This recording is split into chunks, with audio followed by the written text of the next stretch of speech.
Hai, untuk info kesehatan kita pada hari ini, saya mau share sama kamu satu topik yang bertajuk halitosis. Jadi mungkin ada di antara kamu yang sudah pernah dengar, tapi mungkin ada juga yang belum pernah dengarkan apa ini halitosis. Oke, halitosis ini juga dia lebih dikenali sebagai bau mulut yang berbau. Itulah halitosis. Halitosis atau bau mulut nih, dia nih boleh dihidapi oleh siapa-siapa saja. Penyebab bau mulut ini dia disebabkan oleh bakteria lah yang di dalam mulut kita. Mulut kita ini ada bakteria. Meramai yang tidak sadar yang sebenarnya diorang ini ada halitosis, dan mungkin ada juga yang sadar tapi diorang tidak ambil kisah, diorang tidak peduli, biarlah begitu sajalah. Tapi harus juga yang kita sadar bahwa masalah halitosis ini dia mempengaruhi orang lain juga, orang sekeliling kita, orang yang di sebelah kita, begitu. Sebenarnya isu pasal halitosis ini dia agak sensitif sedikit lah kan, sebab contoh lah, kalau baju kita kotor, mungkin kita boleh tegur lagi orang, baju kok kotor loh, begitu. Tapi macam mana kalau ada halitosis, segan lah kan kita mau kasih tau yang kau punya mulut berbau begitu, segan kan. Jadi oleh sebab itu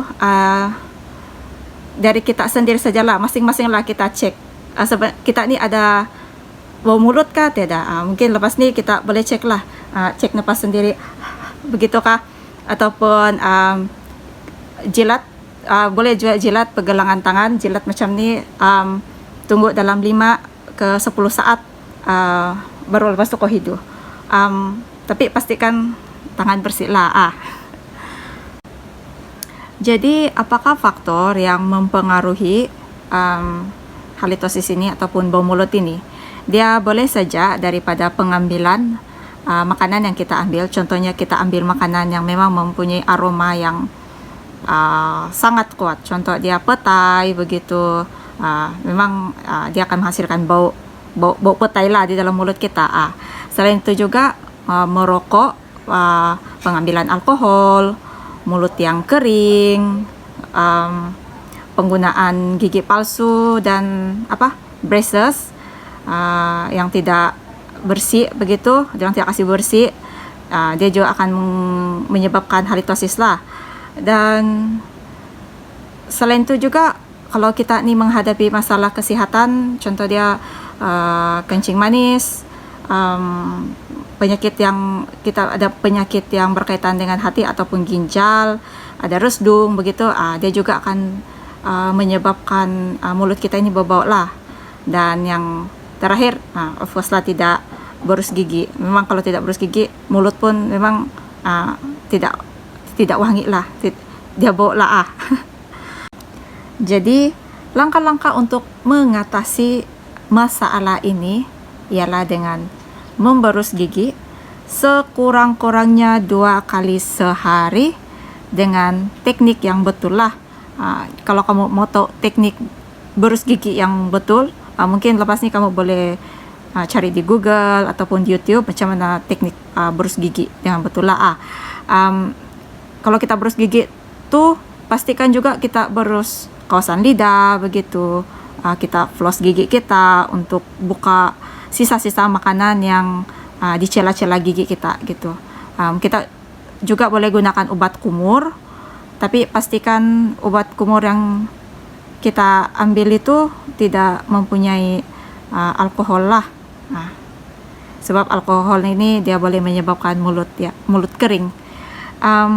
Selain itu juga kita banyakkanlah minum air kosong, kurangkan pengambilan makanan yang mengandungi gula, berhenti merokok bagi yang perokok, berhenti pengambilan minuman yang beralkohol, dan seterusnya kita lakukan pemeriksaan gigi sekurang-kurangnya 2 kali setahun, setiap 6 bulan, ataupun kalau betul-betul tidak masa, sekurang-kurangnya 1 kali 1 tahun, pergilah cek kita punya gigi.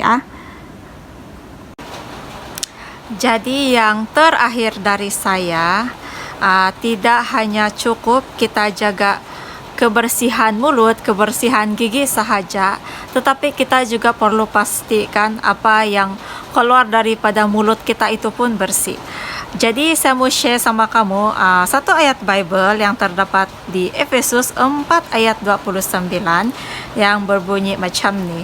Janganlah ada perkataan kotor keluar dari mulutmu, tetapi pakailah perkataan yang baik untuk membangun di mana perlu, supaya mereka yang mendengar beroleh kasih karunia.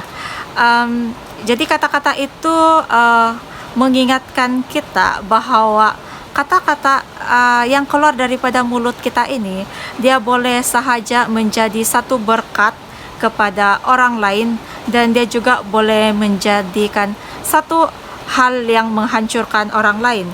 Jadi marilah kita sama-sama belajar untuk mengucapkan kata-kata yang baik, kata-kata yang membangun, kata-kata yang menghiburkan, dan bukanlah kata-kata yang melemahkan, kata-kata yang boleh membuatkan orang sedih, dan biarlah kata-kata yang keluar daripada mulut kita itu, nama Tuhan dapat dimuliakan. Oke. Itu sahaja dari saya, dan jangan lupakan pemeriksaan gigi. Oke, sekian.